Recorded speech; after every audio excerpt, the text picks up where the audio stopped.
चलो बच्चों आगे बढ़ते हैं क्वेश्चन नंबर 7 की तरफ। Let F be a differentiable function on R satisfying the condition. ठीक है, दो कंडीशन हमें गिवन है। Then the value of F of 3 मुझे कैलकुलेट करनी है। तो इसके लिए हम पहले फंक्शन कैलकुलेट करेंगे। देखो शुरुआत करेंगे यहाँ से, ये जो कंडीशन दी है ना इससे शुरू करेंगे। एक तो देखो इस कंडीशन को अगर मैं देखता हूँ तो इससे मुझे ये पता लगता है कि अगर मैं एफ ऑफ 0 निकालूँ तो that should be equal to 0। तो ये कंडीशन हमारे काम आएगी, राइट। दूसरी बात, यहाँ मुझे एफ टी का इंटीग्रेशन करना है बट मुझे एफ पता नहीं है। ऐसी सिचुएशन में जब फंक्शन का इंटीग्रेशन करने को बोल रहा हो और फंक्शन हमें पता ही ना हो तो आप क्या करें, सबसे पहले उस इक्वेशन को डिफरेंशिएट करें दोनों तरफ। तो मैं इसको डिफरेंशिएट कर रहा हूँ दोनों साइड। तो अगर मैं इसको डिफरेंशिएट करूंगा then what will be get, F dash X is equals to F of X to the power 1/3। यहाँ हमने डिफरेंशिएशन के लिए लेबनिज रूल यूज़ किया है। आई होप आप लोगों को पता होगा, अगर नहीं पता हो तो आप कमेंट करके हमें बता सकते हैं। तो यहाँ से देखो अब मुझे ऐसा मिल गया कि F dash X divided by F X to the power 1/3 is equal to 1। And to find F X हमारा जो अगला स्टेप होगा वो क्या होगा, we will integrate this on both side. तो अगर F dash X upon F X को इंटीग्रेशन करेंगे, आई होप ये इंटीग्रेशन आप सबको आता है। एफ एक्स को हम टी मान लेंगे, F dash X will become D T. तो D T divided by T power 1/3, that means T to the power -1/3। तो इसका इंटीग्रेशन हो जाएगा -1/3 प्लस 1 करेंगे 2/3। तो वो मैं यहाँ लिख रहा हूँ, what will we get, F X to the power 2/3 divided by 2/3 is equals to 1 का इंटीग्रेशन करेंगे x, साथ में कांस्टेंट c। तो फर्स्ट ऑफ ऑल तो कांस्टेंट c फाइंड आउट करने के लिए we will use this condition. तो इसको यूज करेंगे तो अगर आप इसमें x बराबर 0, एफ ऑफ 0 बराबर 0 डालेंगे then you got c equal to 0। तो c का वैल्यू तो 0 हो गया, so we can remove this. तो यहाँ से आपको मिला F of X to the power 2/3 is equals to 2/3x। Now you have to find the value of F of 3। F of 3 की वैल्यू आपको बतानी है। तो put x equal to 3 in it, we got F of 3 to the power 2/3 is equals to 2/3 into 3, cancel out हो गया। तो F of 3 is 2 power 3/2, that means 2√2। So the right option is 1। Okay, अब यहाँ पे देखो ये जो condition है F X is positive for all X belongs to R, आपको ये बताना है इस सॉल्यूशन में कहाँ पर मैंने इस कंडीशन को यूज़ किया है, क्या यूटिलाइजेशन है इस कंडीशन का। चलिए फिलहाल आगे बढ़ते हैं क्वेश्चन नंबर 8 पर। यह है question number 8। Let F X is log x minus 2023x plus 2023 for all x belongs to 0 to infinity, then the number of point at which the graph of f cut the x axis। इसका graph बनाएंगे हम और देखेंगे कि x axis को कितनी बार ये cut करता है। ग्राफ बनाने के लिए यहाँ देखो सबसे पहले मैं फंक्शन का डिफरेंशिएशन कैलकुलेट कर रहा हूँ ताकि मुझे पता लगे कि फंक्शन कब इंक्रीज करेगा कब डिक्रीज करेगा। तो अगर हम एफ डैश एक्स कैलकुलेट करते हैं तो वो आएगा 1/x minus 2023 and that is true for all x greater than 0। अपना जो डोमेन है फंक्शन का वो x ग्रेटर देन 0 पे ही है, तो जो भी इसका ग्राफ होगा वो 0 के आगे की साइड मतलब इधर इधर ही होगा, राइट। यहाँ से आप देख सकते हो कि एफ डैश एक्स का वैल्यू जो है ना वो 0 कब बनेगा, जब x का वैल्यू होगा 1/2023। इससे पहले जब x का वैल्यू 2023 से कम होगा, 1/2023 से कम होगा तो 1/x, इससे ज़्यादा हो जाना है 2023 से, और इधर आपको मिलेगा पॉजिटिव, इधर मिलेगा नेगेटिव। इसका मतलब इस पॉइंट के पहले फंक्शन इंक्रीजिंग है, इस पॉइंट के बाद में फंक्शन डिक्रीजिंग है। ओके, देखिए अगर मैं इस फंक्शन की लिमिट कैलकुलेट करता हूँ x टेंस टू 0 प्लस पे, तो क्या होगा, log x 0 प्लस पे इट विल अप्रोचेस टू -∞, ये 0 हो जाएगा, +2023 so which is finally approaches to -∞। यानी इसका ग्राफ इधर से कहीं से शुरू होगा ऐसे, ओके। और अगर हम वैल्यू कैलकुलेट करते हैं इसकी f ऑफ 1/2023 पे, तो अपने को देखो क्या मिलेगा, यहाँ मिलेगा minus log 2023 minus 1 plus 2023, okay. So this can be written 2022 and minus log 2023, right. और ये वैल्यू पॉजिटिव है या नेगेटिव है ये अपने को कंसिडर करना पड़ेगा। अगर मान लो इसको नहीं कंसिडर कर पा रहे हैं, आप नहीं समझ पा रहे हैं कि log 2023 की वैल्यू जो है वो 2022 से कम ही होगी, आप log x और x के ग्राफ को कंपेयर करके इस बात को जज कर सकते हैं। नहीं है तो कोई बात नहीं। यहाँ देखो एक और ख़ास बात है, यहाँ पे अगर आप नोटिस करें दोनों जगह कोफिशिएंट 2023 है। व्हाट डज इट मीन कि अगर मैं f ऑफ 1 निकालूंगा ना that will be 0, right. log 1 0 हो जाएगा, ये भी कैंसिल आउट होकर 0 हो जाएगा। इन बातों को ध्यान में रखते हुए देखो ये पॉइंट है 1,0, यहाँ से पक्का ग्राफ पास होगा। ये इसके पहले आएगा 1/2023 और हमें पता है कि 1/2023 के बाद में फंक्शन कंटिन्यूसली डिक्रीज कर रहा है। इसका मतलब इधर ग्राफ ऐसे ही होना चाहिए डिक्रीज करते हुए, राइट। तो 1/2023 पे पक्का इसकी कोई ना कोई पॉजिटिव वैल्यू आएगी। इसके पहले फंक्शन इंक्रीजिंग है, इधर माइनस इन्फाइनाइट से आ रहा है कंटिन्यूसली इंक्रीज होते हुए, तो कुछ इस टाइप से इसका ग्राफ होगा। तो आप देख सकते हैं ये ग्राफ 2 पॉइंट पे इंटरसेक्ट करेगा एक्स एक्सिस को, उनमें से एक पॉइंट तो 1 है और एक पॉइंट 1/2023 से पहले आएगा कोई। तो कुल मिला के अपना आंसर है बी। चलिए ग्राफ पे था ये क्वेश्चन नंबर 9 पे आते हैं। Let n be the number of integer n such that n जो है वो 2 to the power a, 3 power b, 5 power c की फॉर्म में है, where a b c are non negative integer less than equal to 10। Non negative integers, what does it mean? A b c belongs to 0, 1, 2, 3 up to 10. n is neither a square nor a cube of natural number. Then n is, ऐसे कितने number होंगे इस form में जो कि ना तो square हो ना ही क्यूब हो? तो आइए देखिए ट्राई करते हैं। Small n is 2 to the power a, 3 to the power b and 5 to the power c. सबसे पहले मैं बात करता हूँ कि एक सेट बना लेता हूँ मैं a, है ना। ये किसका सेट है? Set of all n which are squares, ठीक है। ऐसे नंबर n का सेट है जो सब किसी न किसी नंबर के स्क्वायर हैं। देखो अगर ये n स्क्वायर है ना तो ये कब बनेगा? जब स्क्वायर, जब जो a है या b है और c है ये तीनों जो है वो इवन नंबर हो, दैट इज आइदर 0 और 2 और 4, 6, 8 और 10। अगर कोई नंबर स्क्वायर है और हम उसके प्राइम फैक्टर करते हैं तो जितने भी प्राइम नंबर होंगे सबके फैक्टर इवन होंगे, ओके। Think about it. तो ऐसे में अगर मैं नंबर ऑफ एलिमेंट पता करना चाहूँ कि सेट ए में कितने एलिमेंट हैं तो वो कितना हो जाएगा? देखो सेट ए में कितने एलिमेंट होंगे? जितने n होंगे। और n कैसे बनेगा? ए बी सी के सिलेक्शन से। और a को सिलेक्ट करने के हमारे पास 3 और 3 6 तरीके हैं। सिमिलरली b के सिलेक्शन के भी 6 तरीके हैं, c के भी 6 तरीके हैं। तो टोटल हो गया 6 पावर 3, 2, 1, 6। इतने होंगे नंबर a। अब आते हैं सेट b पे।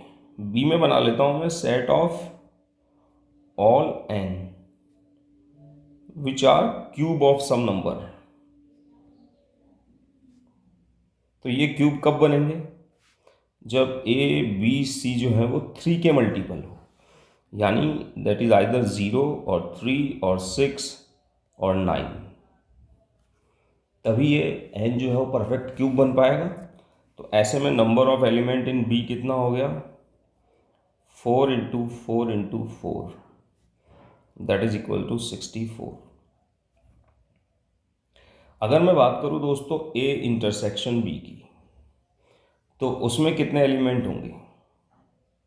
तो आप यहाँ से ही देख सकते हैं ए और बी में जो कॉमन एलिमेंट है ना, अगर हम देखें तो वो मुझे मिलेगा। ऐसे में मुझे ए बी सी जो चूज़ करने पड़ेंगे, दैट इज आइदर 0 और 6। ठीक है, ये दो में से मैं चूज़ कर सकता हूँ। तो टोटल हो जाएगी 2 इंटू 2 इंटू 2 यानी कि 8। और अगर मैं बात करूँ number of universal set, universal set यहाँ मैं किसको ले रहा हूँ? All possible n, set of number in set of all possible n। तो अगर आप देखें कोई कंडीशन अगर ना हो तो a को चूज करने के मेरे पास टोटल कितने तरीके हैं? 11, यानी 11 इंटू 11 इंटू 11। तो दोस्तों अगर हम इसको कैलकुलेट करें तो कितना हो गया? 121 121 1331।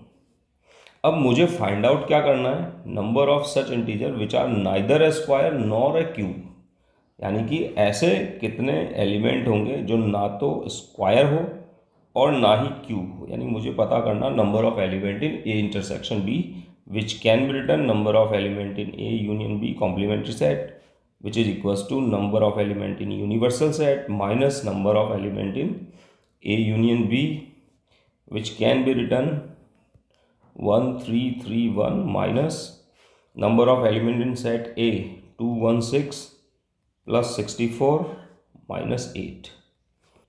हाँ जी, तो अगर हम 216 प्लस 64 करें 280 माइनस 8 करेंगे 272, तो टोटल आंसर हो गया 3031 minus 272 1059। So which will be the right answer? D. तो आई होप आपको समझ में आ गया होगा ये क्वेश्चन। यहाँ पर हमने principle of inclusion exclusion use किया है, सेट थ्योरी और परमुटेशन कॉम्बिनेशन का मिक्स क्वेश्चन है ये। चलिए नेक्स्ट क्वेश्चन की तरफ चलते हैं। Question number 10। Let a b c be a triangle, let A, B and C denote the length of side BC, C and AB respectively, alpha, beta, B positive real numbers such that। Okay देखो, मैं capital ये angle वाला sign लिखूंगा नहीं, है ना। Capital letter से हम लोग ट्राइंगल के एंगल को रिप्रेजेंट करेंगे, स्मॉल लेटर से उसकी साइड को। तो अगर देखो मैं कंडीशन जो मुझे गिवन है उस पर आता हूँ। इस कंडीशन को हम क्या लिख सकते हैं कि C is given as alpha A plus beta into b divided by alpha plus beta. Okay, और मुझे अगर मैं ऑप्शन देखूं तो मुझे इसको सी के साथ ही, अच्छा यहाँ ए और बी की जगह मुझे साइड यूज करनी है, स्मॉल ए स्मॉल बी। सभी ऑप्शन को देखें अगर हम एंगल को साइड में कैसे बदलेंगे हम? With help of sine rule. तो आई होप आपको साइन रूल सबको पता है ना। A upon sine A is equals to B upon sine B is equals to C upon sine सी।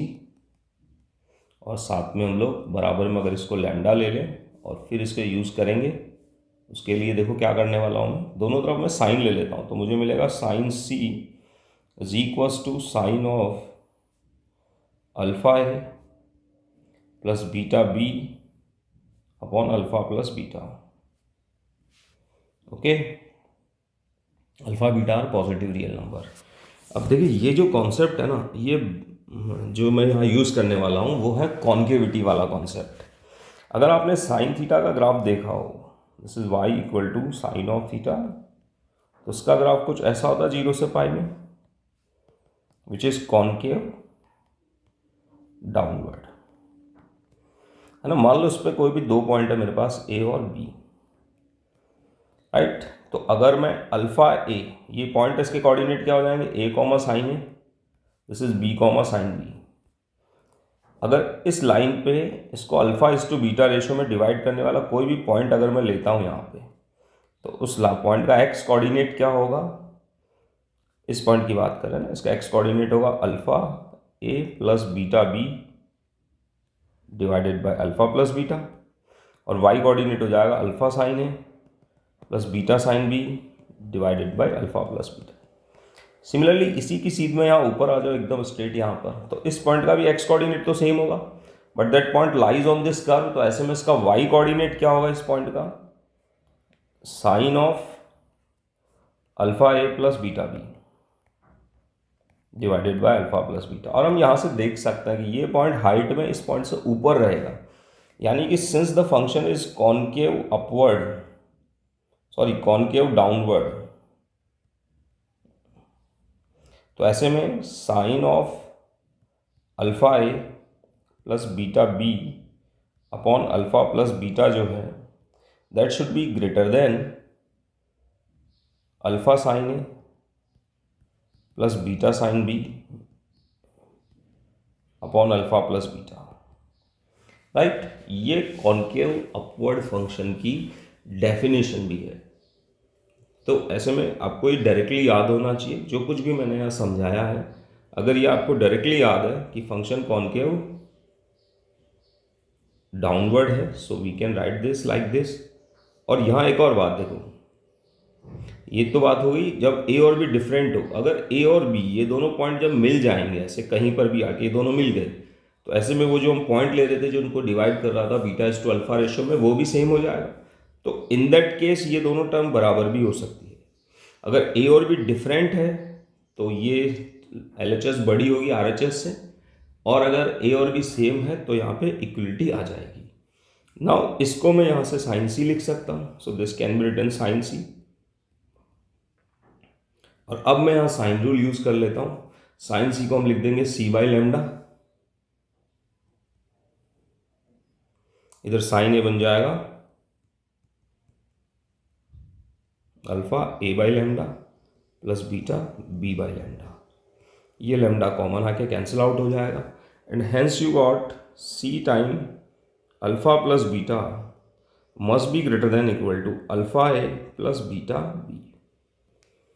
तो अब आते हैं देखो ऑप्शन में ये तो कंप्लीटली गलत है ऑप्शन, राइट। और ये भी गलत है क्योंकि ये दोनों बराबर हो हमेशा, ये नेसेसरी नहीं है। The only correct option is b. देखो ये LHS RHS से यहाँ पर या तो बड़ी होगी या बराबर होगी, और बराबर कब होगी? जब एंगल ए और एंगल बी बराबर हो जाएंगे, और उस केस में स्मॉल ए और स्मॉल बी जो साइड है उनकी लेंथ भी बराबर होगी। So B is the only right answer. तो चलिए नेक्स्ट क्वेश्चन पे आते हैं। Question number 11, for AB belongs to R with positive A, let n a comma b denote the number of element in the set of this, okay then। तो यहाँ पर जो अपना सेट है ये n a b रिप्रेजेंट करता number of element in this set. इस set में कौन आएगा? जो इसके सॉल्यूशन होंगे x plus a sine x plus b equal to b. इसके नंबर ऑफ सॉल्यूशन हमें बताने हैं, ए और बी पे किस तरह से डिपेंड करेंगे ये। तो देखो क्या कर सकते हैं हम लोग ग्राफ बना लेते हैं y बराबर x plus a sine x का, और उसके बेसिस पर हम लोग अपना आंसर देंगे। इसका ग्राफ कैसा बनेगा?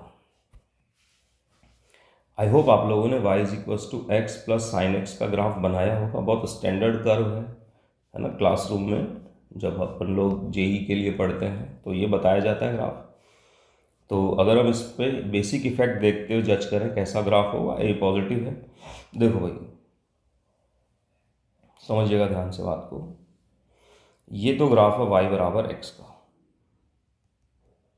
राइट। साइन एक्स का मिनिमम पॉसिबल वैल्यू क्या हो सकता है? -1। तो ऐसे में y बराबर x माइनस ए का ग्राफ मैं ये मान लेता हूँ, this is y equal to X minus A, और similarly y equal to x plus A का ग्राफ इसको मान लेते हैं। अभी हम शुरुआत करते हैं x इक्वल टू 0 से। When I put x equal to 0 तो y का वैल्यू भी 0 ही आएगा, यानी अपने ग्राफ की शुरुआत होगी इस पॉइंट से। अब जैसे जैसे हम आगे बढ़ेंगे, इनिशियली जैसे हम 0 से आगे बढ़ेंगे तो साइन x पॉजिटिव रहेगा इसका, अच्छा a भी पॉजिटिव है, तो x plus some positive quantity यानी y का वैल्यू y बराबर x से ज़्यादा ही होगा। तो इनिशियली ये जो ग्राफ है अपना, ये y बराबर x से ऊपर की तरफ जाएगा। और सोचो क्या होगा जब x का वैल्यू π/2 होगा, देन साइन π/2 विल बिकम 1। तो ये x प्लस a के पास चला जाएगा ग्राफ, तो ये ग्राफ π/2 पे ऐसे इसको टच करेगा। उसके बाद फिर साइन x की वैल्यू कम होने लगेगी, तो ये ग्राफ नीचे आएगा ऐसे, और जब x का वैल्यू पाई लेंगे हम तो ये वापस से इस लाइन को कट करेगा ऐसे, पाई पे साइन पाई 0 हो जाएगा तो y बराबर x के बराबर हो जाना है। उसके बाद और आगे बढ़ेंगे, साइन x नेगेटिव वैल्यू देगा तो y बराबर x से नीचे चलेगा ग्राफ और 3π/2 पर इसको टच करेगा, उसके बाद वापस जाएगा ऐसे और 2π पे वापस से y बराबर x के पास आएगा। यानी इस पूरे फिनोमिना को अगर हम देखें तो इसका जो ग्राफ है वो कुछ ऐसा होगा हमारे पास। This is the line y = x और इस फंक्शन का ग्राफ इससे थोड़ा ऊपर जाएगा, फिर पाई पे वापस लौट के आएगा, फिर वापस 2π पे ऐसे इस टाइप का कर्व होगा और इधर इस तरफ से ऑड फंक्शन है। तो ये ग्राफ होगा इसका, which is line between y = x - a and y = x + a, उसके बीच में इस तरह से ऑक्सीलेट करता हुआ मिलेगा। ओके, अब मुझे देखना है कि y बराबर b, दूसरा ग्राफ है y बराबर b। y बराबर b जो है वो हॉरिजॉन्टल स्ट्रेट लाइन होगी, तो इस तरह से ग्राफ होगा कुछ। तो ये ग्राफ कितनी जगह कट करेंगे, कितने सॉल्यूशन होंगे, ये पूछा गया मुझसे। पहला ऑप्शन है कि नंबर ऑफ सॉल्यूशन 1 होगा, a और b की वैल्यू चाहे कुछ भी हो। अभी देखो, अभी तो ग्राफ में ऐसा लग रहा है, बट मे बी पॉसिबल कि कुछ ऐसा सीन बन जाए जैसे मान लो यहाँ पर b हो और कुछ इस तरह से 2 बार कट कर जाए ये वाली ब्रांच जब ऐसे आए तो उसको चेक करने के लिए मैं क्या कर रहा हूँ, we will take the help of dy/dx from here. अगर मैं dy/dx कैलकुलेट करता हूँ तो मुझे मिलेगा 1 + a cos x, राइट। अगर जो a की वैल्यू है मेरे पास वो मैं लेता हूँ <1, अगर हम a की ये रेंज लेते हैं तो ऐसे में क्या होगा, देखो ये जो क्वांटिटी है, फॉर एग्जांपल समझने के पॉइंट ऑफ व्यू से, जैसे a का वैल्यू मैंने हाफ लिया तो ये बनेगा 1 + ½ cos x। अब cos x आप जानते हो -1 से 1 में ही मूव करेगा, तो ऐसे में ये जो वैल्यू है दैट इज ऑलवेज पॉजिटिव। यहाँ पे अगर हम कोई भी वैल्यू लेंगे a की 0 से 1 के बीच में, this is always greater than equal to 0, और ऐसे में हमारा जो फंक्शन है वो हो जाएगा f इज इंक्रीजिंग, और जो स्ट्रिक्टली इंक्रीजिंग फंक्शन होता है वो 1 1 भी हो जाएगा, राइट। और 1 1 फंक्शन जो है वो फंक्शन की किसी भी वैल्यू को एक ही बार अचीव कर सकता है, यानी कि f(x = b has only 1 solution. तो n ab का वैल्यू 1 फॉर ऑल ab कहना गलत है, वो तभी होगा जब a का वैल्यू 1 से लेस हो। सो ये ऑप्शन गलत है। उसके बाद ये बोल रहा है no a exist such that, okay यहाँ पर ना ये a है भाई, no a exist such that n ab = 1, है ना। ऐसा कोई a नहीं होगा कि number of element in ab जो है वो 1 हो जाए, ये भी गलत है।